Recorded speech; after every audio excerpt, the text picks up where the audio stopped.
Hi, mixtresses and mixters. This is Mixtress Ray. You're watching Mixtress video. So I just realized after I hit record that, my nails are chipped. I don't have any of my cute rings on. Like, wah, whatever. Let's just do a little hangout session, shall we? So this is going to be kind of a review. I received this tarot deck for half off. And it was not like a requirement that I do a review, but it was kind of understood that a review might be part of this process, this exchange. I reached out to the artist, Tara Cochran, and I asked her if she would be willing to provide this deck for me to review, and she gave me half off. And I decided that was worth it to me.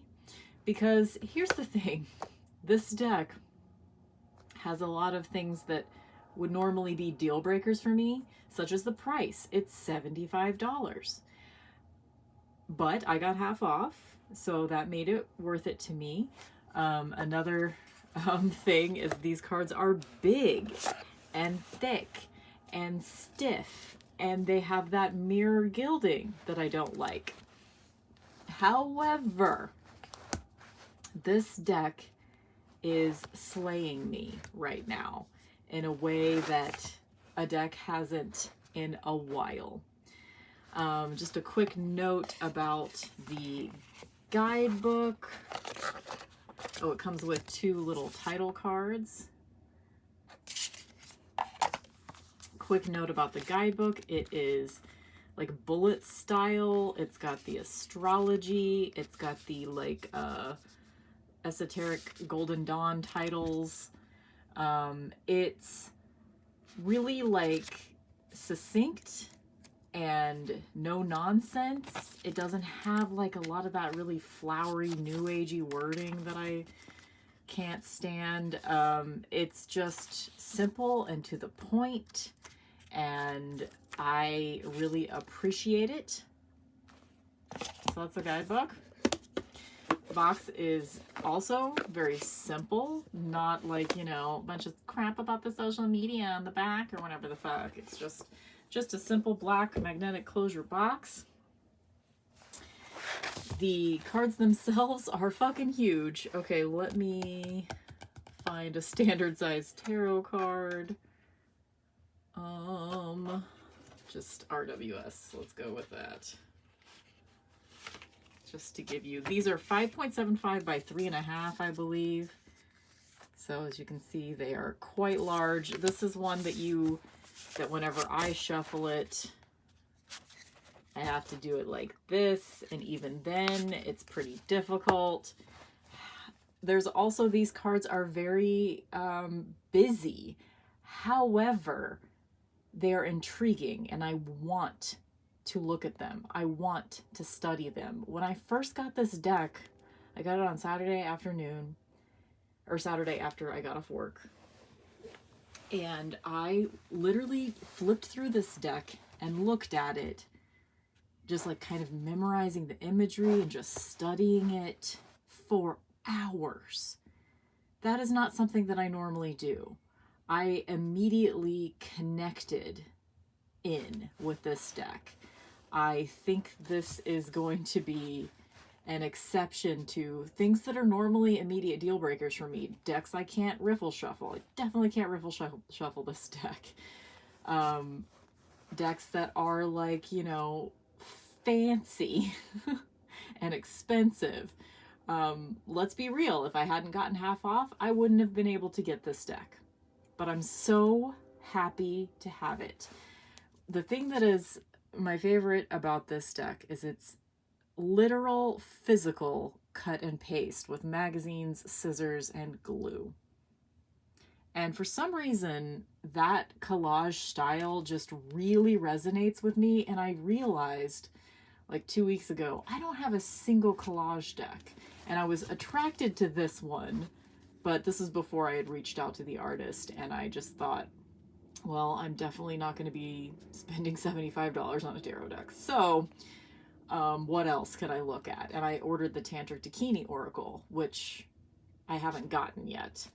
And I'm excited to work with that one as well. But then I was able to also get this one. And let's just flip through it, shall we? It's very hard to translate on camera. Like, you're just not going to be able to see all of the magnificence that's happening in these cards unless you're seeing them in person. That's just how it is. But there's just so much detail and work was put into every single card. This is a deck. I really get the impression that the artist Tara Cochran is someone that knows tarot very well, but it takes it seriously and has studied it, but doesn't take it too seriously. Like, all of these images are really intriguing. They're not like immediately recognizable as being like a specific system, although I think this is based a little bit more in Thoth. Check this out, Sylvie baby. I've never had a lover's card that was two men where that was the only choice. This is my first deck with that. This is just one of the most beautiful cards. And this, I believe, is the same part of this part down here, the boneyard situation here, the path of bones, I believe is the same source image as is in the Tantric Dakini Chariot card. And I'll probably be doing an unfair comparisons of these two decks, but I didn't want to wait. I wanted to show you guys this deck now because I'm not sure. I might get my Tantric Dakini tomorrow. It might be another couple of days. I'm just sick of waiting for it, so. And there's just so much to see. I feel like I'll be studying this deck for a long time.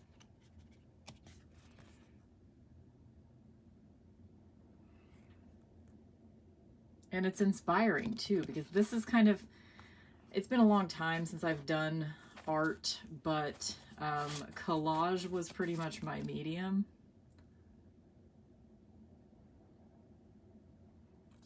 And this makes me want to get back into it. Makes me want to start working on my own tarot deck, which would be years in the making, because number one, it would take a really long time to collage 78 images.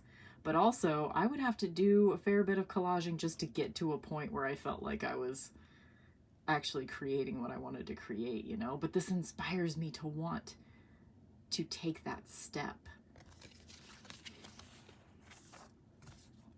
It's not even a specific, like as far as the imagery is concerned, it's not a specific art style, if that makes sense. It's like, you know, none of the images look the same. And of course, certain motifs are employed throughout the deck, but for the most part, every image is just a landscape in and of itself.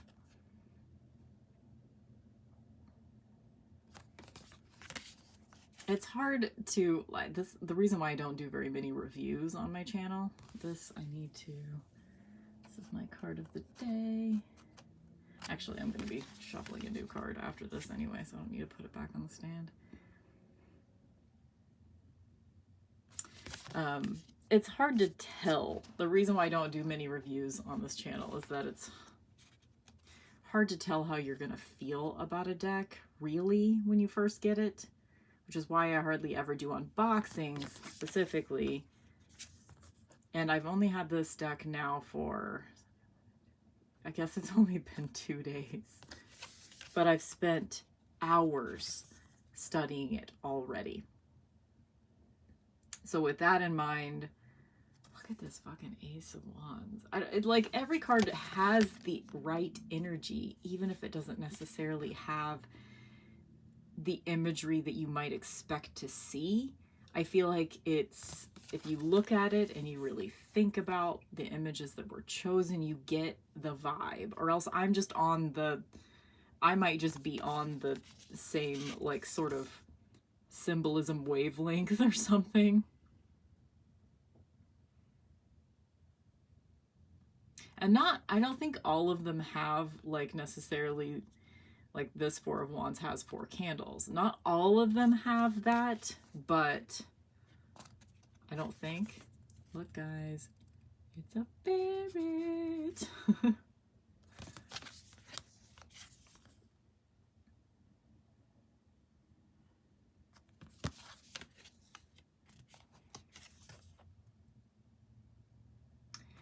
I find this deck to be very refreshing, you know, because this was a tarot deck that took time and energy.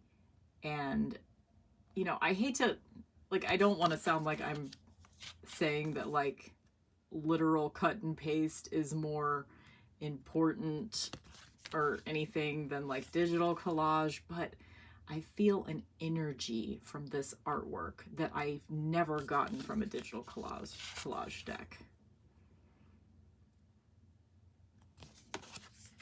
And this is a really diverse deck. I feel like she took from a lot of different types of image sources.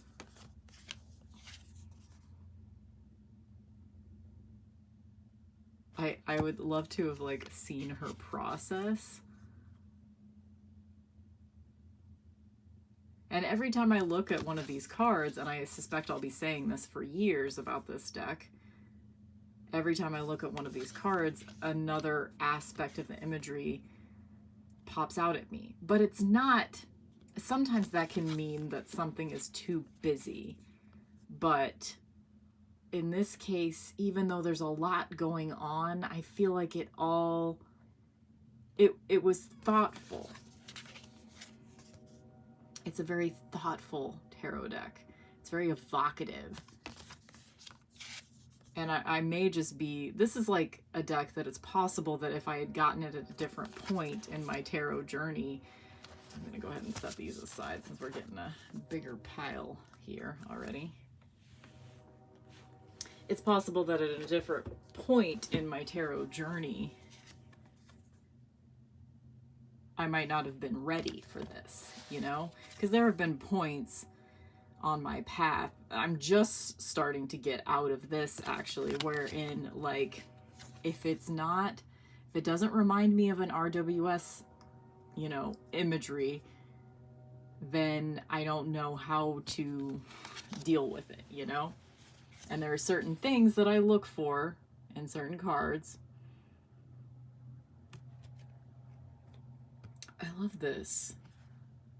Just sort of the mundanity of, like, these two very regular looking people. I don't know. I just love, and the colors, her sense of colors, you really get the sense, you get the meaning of the card sometimes just from the color story.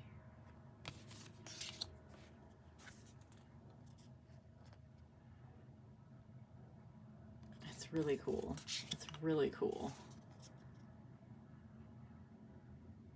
And all the ways that she chose to make the different textures. It's just, I can't stop looking at this deck. I don't like being separated from it right now. I'm so glad that I have it.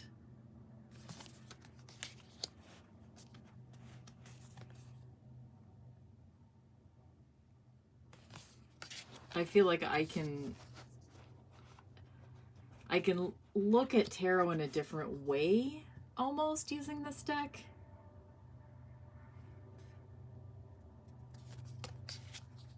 Or maybe that's not the right way to phrase it. Maybe it's like this deck is possibly wrapping my head around this imagery and kind of meditating on it is helping me expand my knowledge of tarot. And I don't think a deck has done that for me in a while. You know, sometimes it's like, okay, well, this imagery is pretty, I like it, this deck is fun, but does it actually expand my mind? this one is doing it for me. And it's a very specific thing. So, I mean, like, as a reminder, I am not here to sell you shit. If you are thinking, wow, I want to have that experience, but when you're looking at these images right now, if they're not singing to you or they're not intriguing you, then you're not going to have the same experience. You know? So don't go out and buy this thing. Plus, we're all boycotting Etsy right now, too. Anyway, aren't we? Isn't that a thing? This one's kind of upsetting with the deer situation. But overall, like, I don't dislike any card in this deck. Every card is intriguing to me in some way and interesting.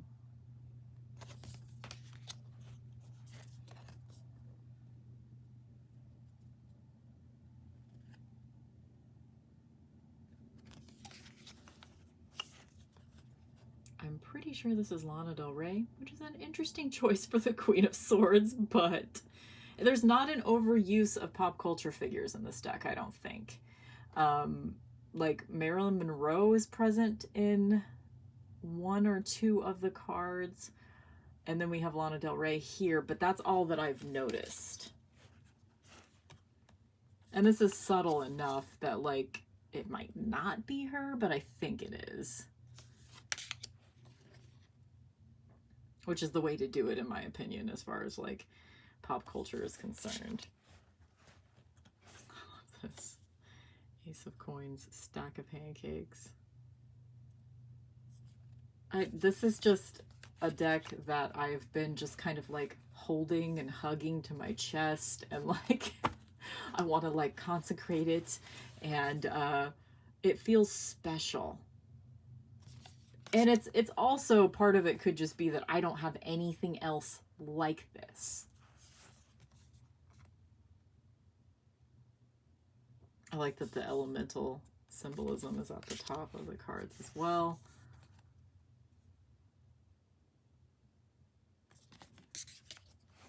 I just feel like every single card you can tell a story.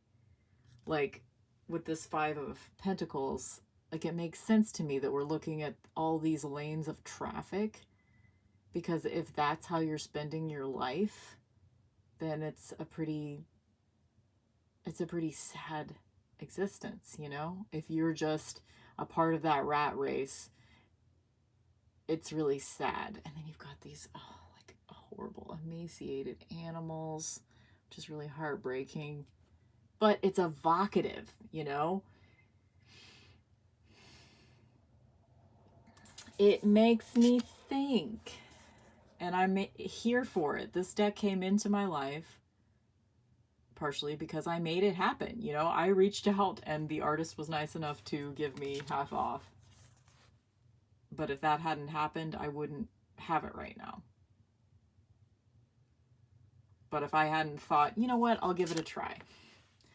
Just reach out, ask, see how it goes.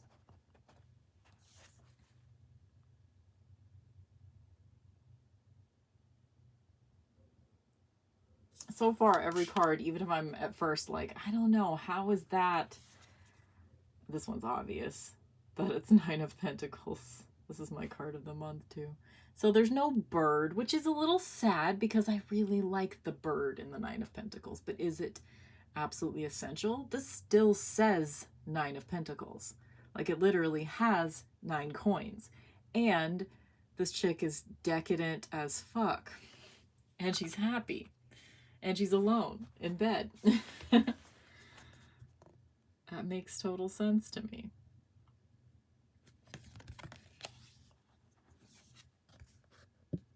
Maybe they do all actually have, like, the numbered symbolism in every card. I don't know this deck well enough yet.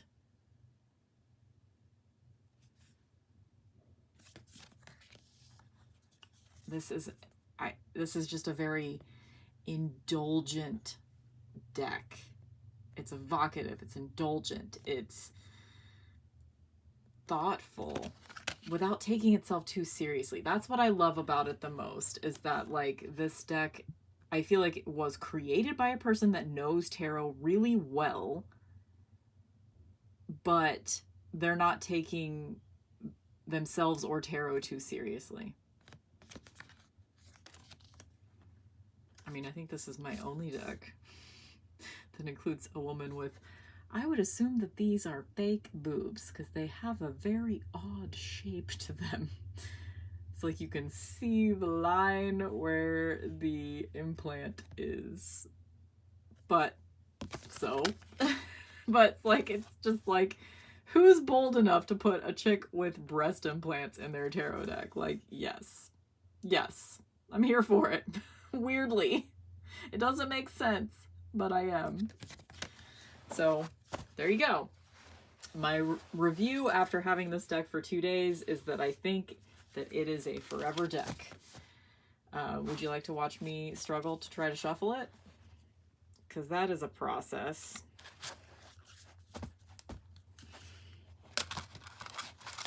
I've been practicing and still, look at that. Yeah, so it's one that I can barely get my hand around even to overhand shuffle. So that's unfortunate. At first I was thinking like maybe I could trim. I mean, there's enough border that I could trim, but I wouldn't want to take off the elemental symbols, and I could take off, and it wouldn't take off too much of the, so at some point, maybe once I get to know this deck well enough, I might take the bottom titles off and then take as much as I can off the sides and a little bit off the top, just to make these cards a bit smaller. And it would take off that gilding too, and I could just edge it in black, which would make me happy. But for now, I am leaving it as is, and I'm just studying it and appreciating it and looking at it and enjoying its presence in my life. So 10 out of 10 would recommend, but only if you really, sorry, I'm losing my words.